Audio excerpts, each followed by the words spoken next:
सरोकार टेलिभिजनको कार्यक्रम सरोकार विशेषमा यहाँहरूलाई स्वागत छ। म दिलीप थापा मगर। सबै विषय विशेष हुँदैनन्। सामाजिक, राजनीतिक, आर्थिक र समग्र मानव जातिको हितको निम्ति गरिने हरेक विषय विशेष हुन्छन्।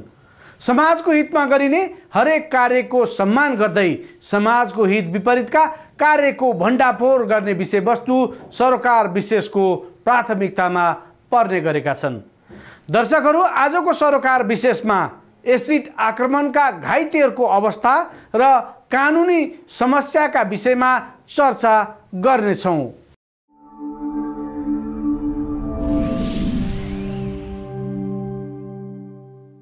एसिड आक्रमण सम्बन्धी कानुन फितलो भएको सांसदहरूले बताएका छन्।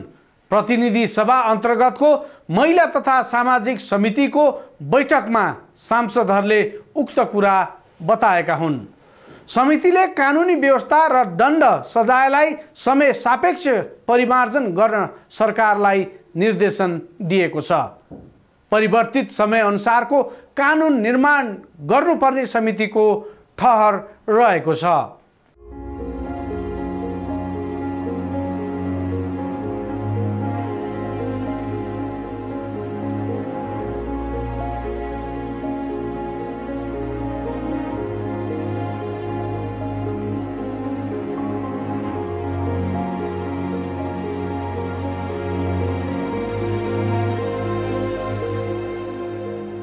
मेरो घाउ पोलिरहेको थियो।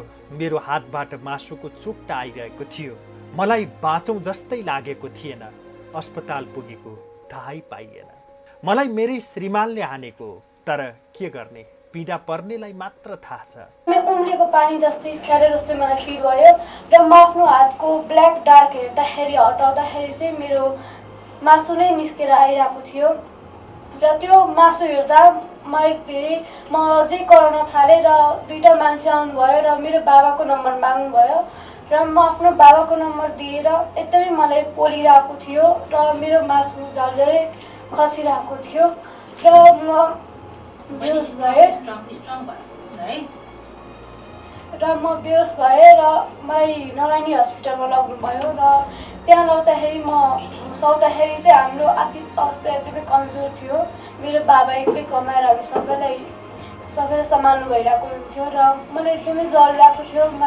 मैले भने बाबा मम्मी मलाई हेर्नु के भयो, एकदमै पोलिरहेको छ र मेरो उपचार चाहिँ हजुर कहाँबाट गराउनुहुन्छ भनेर मैले भने र मेरो बाबाले भन्नुभयो तिमी चिन्ता नलिऊ, म जहाँबाट पनि तिम्रो उपचार गराउँछु भनेर भन्नुभयो र यो खबर त कार्य प्रदीप यादवज्यूले सुन्नुभयो। त्योभन्दा अगाडि पनि मेरो कयौँचोटि उहाँसँग झगडा परेको, उसँग झगडा परेको थियो। 100चोटि म पुलिस स्टेसन नै गएँ होला। लुगा च्यातेर नाङ्गे पुलिस स्टेसन जाँदाखेरि पनि पुलिसले केही गरेको थिएन कि। सबैजनालाई के हुँदो रहेछ भने बुढाबुढीको झगडा हो, परालको आगो भन्ने हुन्छ क्या। त्यही दिन पनि जब म अफिसबाट भर्खर घर फर्केको थिएँ, राति कालो पुलको बाटोमा हामी कुरा गरिरहेको थियौँ। तमसँग फर्किन नफर्किने ऊ पुरै रक्सी खाएर एकदम माथि आइरहेको थियो।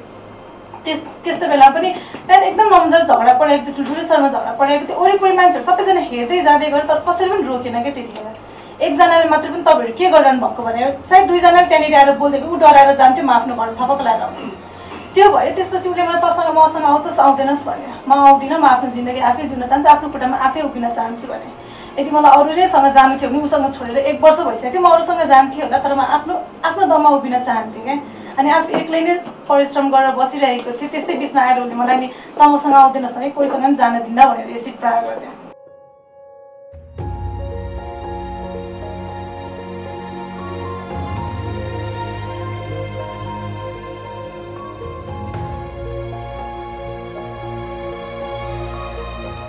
यो भनाइ अनुमान गर्नुहोस् कसको होला। यो कारुणिक पीडा एसिड आक्रमणमा पर्नेहरूको हो। यो पीडा सोमबार प्रतिनिधि सभा अन्तर्गतको महिला तथा सामाजिक समितिमा पीडितहरूले सुनाएका हुन्। पीडितहरूको दुखिसो सुनेपछि समितिले एसिड आक्रमण सम्बन्धी कानुनी व्यवस्था र दण्ड सजायलाई परिमार्जन गर्न निर्देशन समेत दिएको छ। समितिले परिवर्तित समय अनुसारको समय सापेक्ष कानुनी व्यवस्था गर्न सरकारलाई निर्देशन दिएको हो।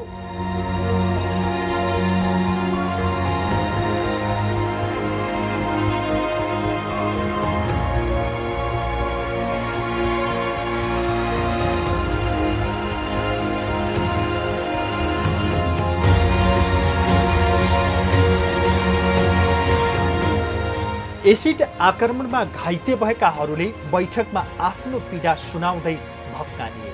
उनीहरूले निकै अप्ठ्याराहरू भोग्नु परेको बताएका थिए। एसिड आक्रमणबाट घाइते भएकाहरूले कमजोर कानुनकै कारण आफूहरूमाथि एसिड आक्रमण भएको ठोकुवा गरे। उनीहरूले भने अपराधीलाई कानुनी कारबाही फितलो भयो। कानुनी कारबाही फितलो भएकै कारण आफूहरूको यस्तो अवस्था भएको गुनासो गरे। एसिड आक्रमणको शिकार भएका मानिसलाई पीडा छँदैछ, तर अझ बढी पीडा र त्यसको प्रभाव आफ्ना अभिभावकहरूमाथि परेको मुस्कान खातुनले बताए। उनले आफूहरूलाई एसिड प्रहारले जीवनभर पीडित बनाएको सुनाइन्।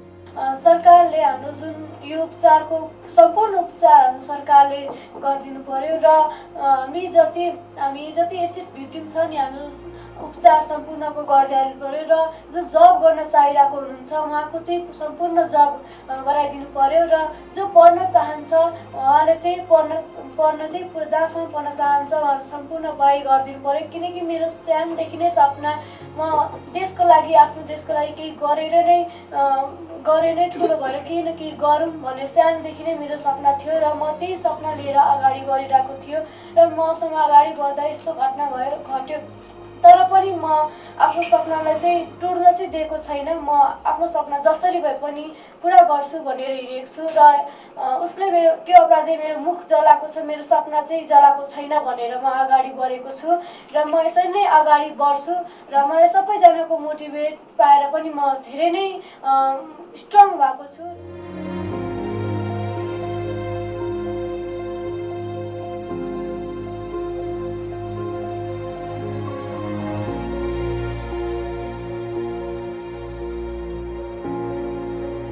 एसिड आक्रमणमा घाइते अन्यले कोरोना भन्दा पनि निकै चर्को पीडा आफूहरूले भोगिरहेको बताए। उनीहरूका पीडा सुन्दा समितिको बैठकमा बसेका मानिसहरूका आँखा रसाएका थिए। समितिको बैठकमा उपस्थित मानिसहरूका मात्रै होइन, उनीहरूको पीडा सुन्ने जो कोहीका पनि आँखा रसाउँछन्। एसिड आक्रमणमा परेकी सङ्गीता मगरले एसिड बेच्नेलाई अपराधी र अपराध गर्ने अपराधीलाई जन्म कैद भन्दा पनि कडा सजाय हुनुपर्ने माग गरिन्। वर्ष महिना नबित्दैखेरि अर्को एसिड एट्याक हुन्छ क्या, जसको कारणले गर्दाखेरि चाहिँ त्यसको जिन्दगी नै बर्बाद हुन्छ। साथसाथै कानुन बलियो बनाइदिएको भए चाहिँ सायद होइन, जस्तै म एसिड एट्याक भइसकेपछि यत्रो 6 वर्षको अन्तरालमा सायद दिदी भनौँ मुस्कान बहिनी भनौँ यति धेरै हुँदैन थियो होला कि सायद कानुन नै कमजोर भएको कारणले गर्दाखेरि चाहिँ दिन प्रतिदिन त्यो अपराधीहरूलाई चाहिँ हौसला प्रदान हुन्छ कि हाम्रो देशको कानुन यस्तो छैन, मैले जे गर्दा पनि हुन्छ भन्ने खालको त्यो मनस्थिति उनीहरूको मनस्थिति नै त्यस्तै खालको भइसक्यो क्या। सोच्ने एउटा सोचाइ पनि त्यही भइसक्यो कि मैले उसको जिन्दगी बर्बाद गरेर मलाई मेरो कानुनले केही पनि रोक्दैन, मैले त्यसको जिन्दगी बर्बाद गर्नु थियो, मैले गरिसकेँ, मलाई कति नै सजाय हुन्छ र धेरै भयो 8 वर्ष 10 वर्ष के नै हुन्छ र मेरो जिन्दगी त म 8-10 वर्षमा बुढो त हुँदिनँ नि त, म केही गर्न त सक्दिनँ, सायद त्यो पछि पनि मेरो जिन्दगी छ, म के गर्छु त्यसको जिन्दगी त मैले डामाडोल गरेर मेरो इच्छा आकाङ्क्षा पुरा भयो, तर हुन्छ नि मेरो जिन्दगी त अझै बाँकी छ भन्ने सोचको कारणले गर्दाखेरि पनि त्यो अपराधीहरूको झन् मनोबल बढ्छ कि कानुन हाम्रो देशमा छैन। म भन्न चाहन्छु कि एसिड बेच्न टाइममा चाहिँ एकदमै कारवाही गर्नु पर्यो र अपराधीले चाहिँ जन्म कैद हुनु पर्यो। किनकि हाम्रो चाहिँ कानुनमा छ 8 वर्षदेखि लगेर 5 वर्ष सजाय, त्यो अनि रात दिन गिन्ती गरेर 8 वर्ष सजाय भयो भने 4 वर्ष पनि निस्किन्छ। तिनीहरूले पीडा के हो भनेको बुझ्दैन। किनकि हाम्रो यो दाग छ नि, यो दाग हाम्रो कहिले पनि जाँदैन, यो दाग हाम्रो जीवनभरिको लागि नै बस्छ। त्यही भएर म भन्न चाहन्छु कि अपराधीले चाहिँ जन्म कैदै हुनुपर्छ। रोक्नको लागि हामीले गर्न सक्ने भनेको कानुनलाई तरो बनाउनु पर्छ कि, किनभने कसैले पनि केही अपराध गर्छ त्योभन्दा अगाडि उसलाई थाहा हुन्छ कि मलाई यति पनिसमेन्ट हुन्छ भनेर। हामी सानोतिनो काम गर्दा पनि मैले यस्तो गरेँ भने मम्मीले मलाई यस्तो गर्छ, सबैलाई थाहा हुन्छ नि त। त्यस्तो हुनाले चाहिँ हामीले कानुन बलियो बनायो भने सायद यो घटना अरू कसैमा पनि हुँदैन। मेरो घटनामा म अहिले अदालत फिटिकै गएको छैन, मेरो मुद्दा 1 वर्ष भइसक्यो, अहिलेसम्म चलि नै रहेको छ, अहिलेसम्म सुनाइ भएको छैन। मलाई त्यहाँ जानै मन छैन, सजाय उसलाई होस् नहोस् मतलबै छैन। किनभने कानुन बुकमा अस्ति हल्का ल पढ्दाखेरि 2टा ल के थियो भने, एक त 5 वर्षदेखि 8 वर्षसम्मको सजाय, त्यो पनि अनुहारै कुरूप भएको छ भने, अरू शरीरको कुनै अर्थ नै छैन। मेरो त यहाँ हातभरि छ, घाँटीभरि छ, अनुहार अलिकति बचेको छ, त्यो मेरो लक्कीले बचेको हो नि त। अनि मैले उसलाई सजाय दिनलाई मेरो अनुहार कुरूप गरेर मैले अदालतको समेत जान्थेँ, त्यो त भएन नि त। जहाँ परे पनि आखिर पीडा त उस्तै नै हो। अदालतमा चाहिँ के छ, अरू बडी पार्टको चाहिँ 3 वर्षदेखि 5 वर्षसम्मको, अनुहारै कुरूप भएको छ भने 5 वर्षदेखि 8 वर्षसम्मको। त्यही पनि तपाईँको क्षतिपूर्ति पनि 1 लाखदेखि 5 लाखसम्मको भनिन्छ। क्षतिपूर्ति चाहिँदैन, किनभने त्यो क्षतिपूर्तिले हुनेवाला केही छैन। एसिड अट्याक हुन्छ, सरकारले पुरै जिम्मा लिदियोस्, उसको स्वास्थ्यको उपचार गर्ने पुरै जिम्मा लिदियोस्। अनि कानुनमा चाहिँ हजुरहरूलाई सायद सुन्दाखेरि यो बदलाको भावना हुन्छ होइन, तर एसिडको बदला एसिड नै भयो भने कस्तो पनि एकजना पनि अर्को महिला कसैमाथि एसिड अट्याक हुँदैन। यदि किनभने पुरै अपराधै रोकिन्छ क्या। मैले कसैलाई एसिड हाल्छु नि मलाई पनि डर हुन्छ नि, भोलि मलाई सरकारले एसिड हालिदिन्छ भनेर। त्यो हाल्नुभन्दा 10 चोटि उसले सोध्छ क्या। यो सबैको माझमा भन्दाखेरि चाहिँ यसरी यो के अरे मार्नुको बदला मार्नु भन्ने बदलाको भावना बनिन्छ, तर पर्नेलाई थाहा हुन्छ।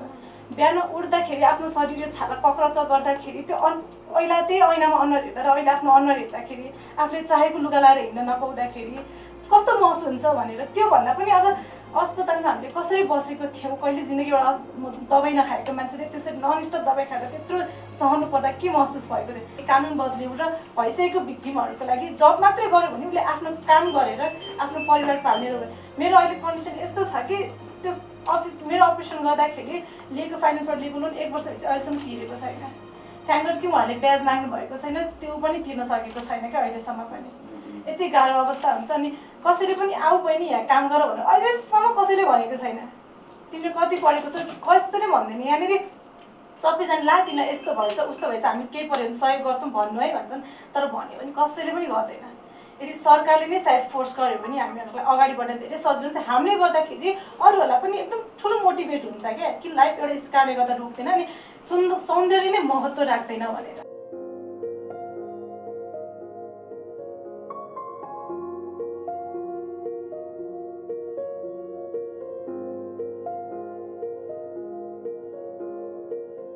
एसिड आक्रमण सम्बन्धी कानुनी व्यवस्था कमजोर हुँदा मानिसहरूले यस्तो पीडा भोग्नु परेको समिति सदस्यहरूको भनाइ छ। समाजमा यस्ता खालका घटनाहरू हुन नदिन कडा कदम चाल्न सांसदहरूले सरकारको ध्यानाकर्षण समेत गराएका थिए।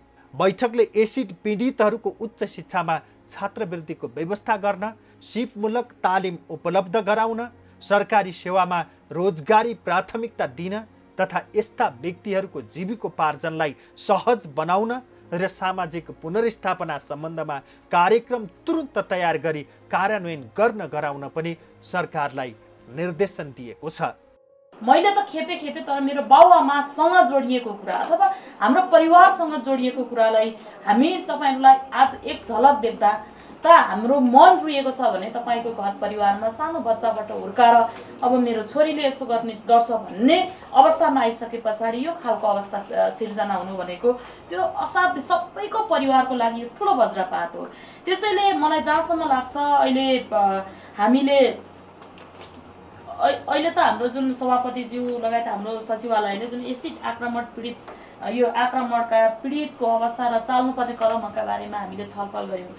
यसमा सबैभन्दा अगाडि नै हामीले एसिड आक्रमणलाई नै रोक्नको लागि चाहिँ हामीले के उपायहरू चाहिँ रच्न पर्छ त के उपायहरूलाई चाहिँ अगाडि सार्नु पर्छ भन्ने कुरामा धेरै जनाले भनि पनि सक्नु भएको छ। सबैभन्दा पहिले कुरा त एसिड किन्न जाँदा उले एकपल्ट सोचोस् म आजीवन कुनै ठाउँमा थन्किँदै छु त्यो खालको सोचिसके पछाडी उसको एकपल्ट पागलपनले भएको त्यो मानसिक उ छ नि त्यो भनौं न मन त्यसलाई चाहिँ फेरि त्यो जाँदै उले रोकिनु पर्ने अवस्था सिर्जना हुने गरेको कानुन हामीले पहिलो कुरा बनाउनु पर्छ होला जस्तो मलाई लाग्छ। गृह मन्त्रालयबाट हाम्रो प्रवक्ताजी आउनु भएको छ। वास्तवमा यसलाई चाहिँ अहिले हाम्रो सचिवजीले भन्नुभयो सानो हार्डवेयरमा पनि किनेर पाउने अवस्थालाई चाहिँ हामीले कसरी रोक्न सक्छौं, हाम्रो राज्य कसरी चाहिँ अगाडि बढिरहेको रहेछ भन्ने कुराको एउटा नमुना मात्रै हो। अब किनभने उहाँहरूले के महसुस गर्नुभयो थाहा छैन, हामीले त सधैँ महसुस गरिरहेको सरकारको तर्फबाट अघि जे कुरा भन्यो यहाँ हैन। अब बहिनीहरूको पीडा सुनिसके पछाडि त उहाँहरूले केही पनि गर्नु भएको छैन भन्ने नै अर्थ लाग्छ हैन। त्यसकारणले तपाईहरुलाई यो यसले एउटा हीनताबोध पनि नहोस्। हामी हिजोको एउटा व्यवस्था अनुसार हामी अगाडि बढिरहेको आज अलिक फरक ठाउँमा हामी पुगेका छौँ। राज्य कमजोर भयो। राज्य कमजोर हुनका कारणले राज्यमा अरू निर्माण विकासका कामहरू अगाडि बढेन। सुशासनका अवस्थाहरू चाहिँ कहिले पनि सुदृढ बनेन। हामीले धेरैवटा राजनीतिक क्रान्तिहरू सम्पन्न गऱ्यौँ, तर हाम्रा जनजीवनहरू हामीले परिवर्तन गर्न सकेनौँ भनेर हामीले भनिरहेका छौँ। यस्ता खालका घटनालाई फेरि नडोरियोस् भन्ने हिसाबले पनि राज्यले अहिलेसम्म भएका जुन खालको चाहिँ व्यवस्थाहरू छन्, कानुनी व्यवस्थाहरू छ, ती कानुनी व्यवस्थालाई चाहिँ कडाभन्दा कडा बनाउनु पर्ने र यसको अनुगमन र यसलाई मूल रूपमा चाहिँ यो जुन एसिड जस्तो एउटा हानिकारक यस्तो पदार्थलाई चाहिँ हामीले कसरी रोक्न सकिन्छ, यसलाई एकदम कसरी चाहिँ व्यवस्थापन गर्न सकिन्छ र यसलाई कसरी अनुगमन गरेर यस्ता खालका घटनाहरूमा यो प्रयोग नहोस्, दुरुपयोग नहोस् भन्ने हिसाबले कसरी चाहिँ जान सकिन्छ भन्ने बारेमा राज्यले एकदमै एउटा गम्भीर ढङ्गले हामीले छलफल गरेर एउटा निष्कर्ष निकालेर यसलाई चाहिँ अब ऐनलाई संशोधन गर्ने कुराहरू, कतिपय चाहिँ अब नयाँ ऐन बनाउनु पर्ने होला, त्यो नयाँ ऐन बनाउने कुराहरूमा हामीले राज्यको तर्फबाट सोच्नुपर्छ भन्ने मलाई लाग्छ।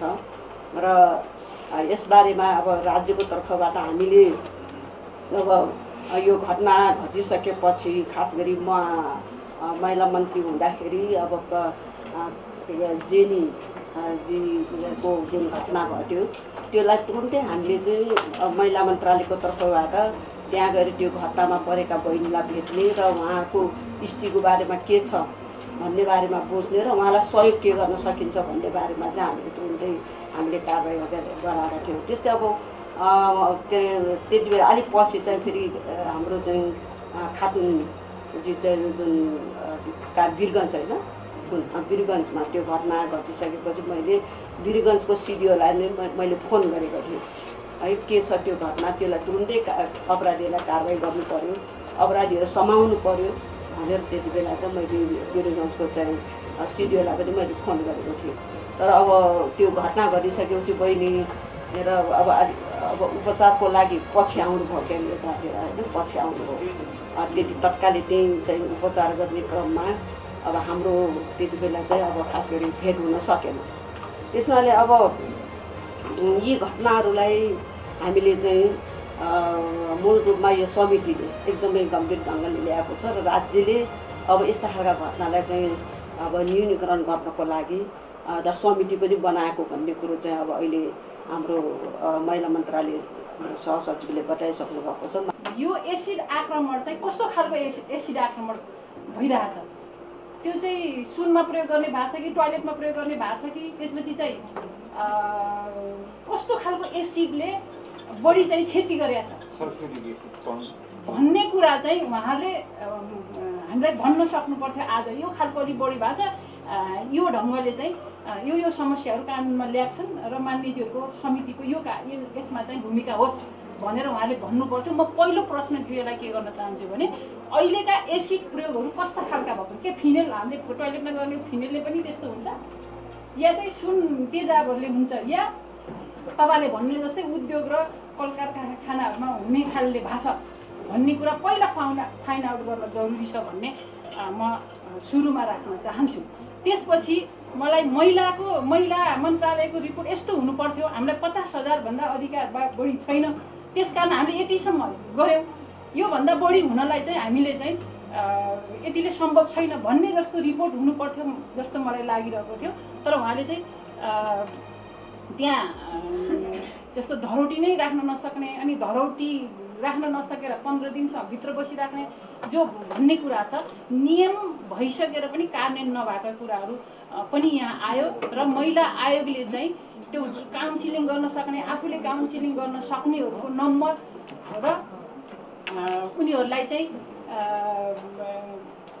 बेला बेलामा काउन्सिलिङ गर्ने कुरा चाहिँ अलिक अपडेट हुने कुरासँग म सुरुमै यहाँ राख्न चाहेँ, किनकि विषयवस्तुहरू अरू आइराखेको पनि कुरा भएको हुनाले।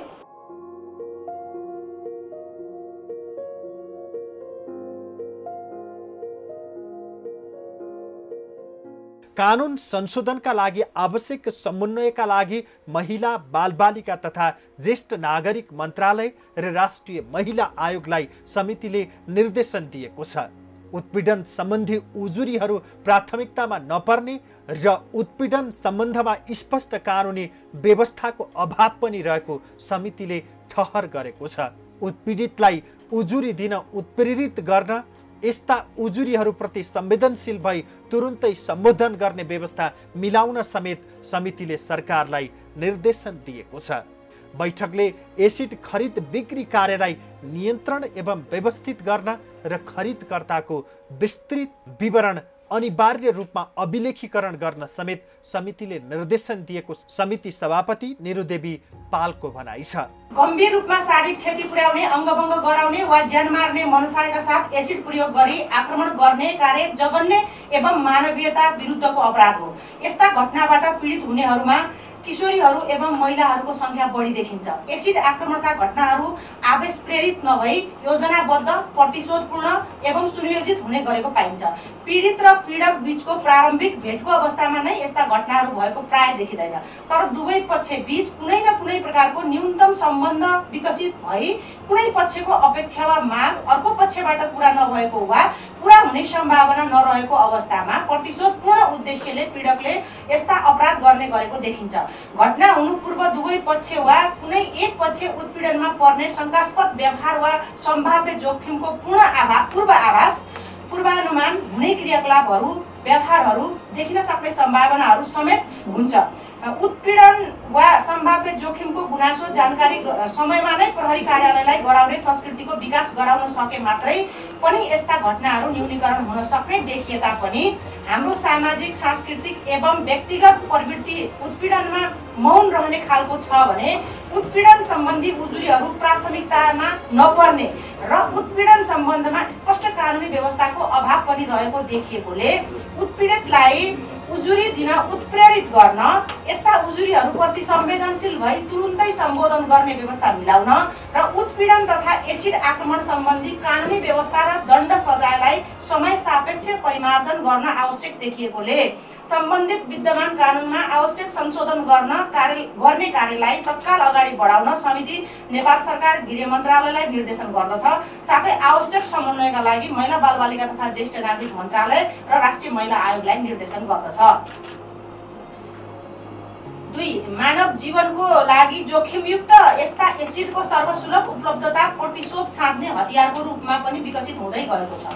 जोखिम नियन्त्रण नियामक निकायको दायित्व हो। यसका लागि एसिड खरिद बिक्री कार्यलाई नियन्त्रण एवं व्यवस्थित गर्ने, खरिदकर्ताको विस्तृत विवरण अनिवार्य रूपमा अभिलेखीकरण गर्ने कार्य गराउन, हालसम्मका एसिड आक्रमण पीडितहरूको शारीरिक, मानसिक एवं भावनात्मक आघातलाई सम्बोधन गर्न, प्रभावकारी रूपमा औषधि उपचारको अनिवार्य व्यवस्था तत्काल मिलाउन र सुनिश्चित गर्न, कानुनी सहायता तथा मनोपरामर्श प्रदान गर्न, शिक्षा, उच्च शिक्षामा छात्रवृत्तिको व्यवस्था गर्न, सिपमूलक तालिम उपलब्ध गराउन, सरकारी सेवाका रोजगारीमा प्राथमिकता दिन तथा यस्ता व्यक्तिहरूको जीविकोपार्जनलाई सहज बनाउन, आय आर्जनका लागि सक्षम बनाउन र सामाजिक पुनर्स्थापना सम्बन्धमा कार्यक्रम तुरुन्त तयार गरी कार्यान्वयन गर्न गराउन समिति नेपाल सरकार, प्रधानमन्त्री तथा मन्त्री परिषदको कार्यालय, गृह मन्त्रालय, महिला बालबालिका तथा ज्येष्ठ नागरिक मन्त्रालय, राष्ट्रिय महिला आयोग एवं सम्बद्ध निकायलाई निर्देशन गर्दछ।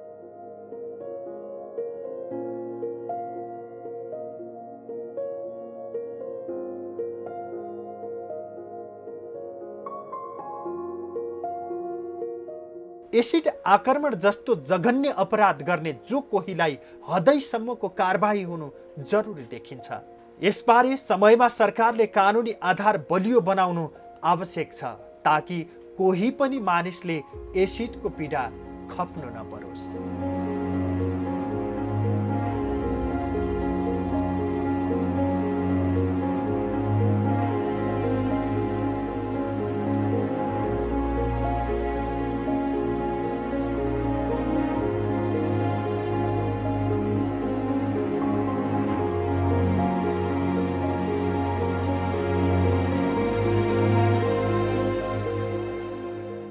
दर्शकहरू, आज हामीले सरोकार विशेषमा एसिड आक्रमणका घाइतेहरूको अवस्था र कानुनी समस्याका विषयमा तयार पारिएको सरोकार विशेष प्रस्तुत गर्यौं। कार्यक्रम सरोकार विशेषमा हामी समाजका तिता मिठा यथार्थको बारे जानकारी दिन उपस्थित हुने गर्छौं। आजलाई कार्यक्रम सरोकार विशेष यति नै। सम्पूर्ण युनिटलाई बिदा दिनुहोस्। हेर्दै गर्नुहोला सरोकार टेलिभिजन।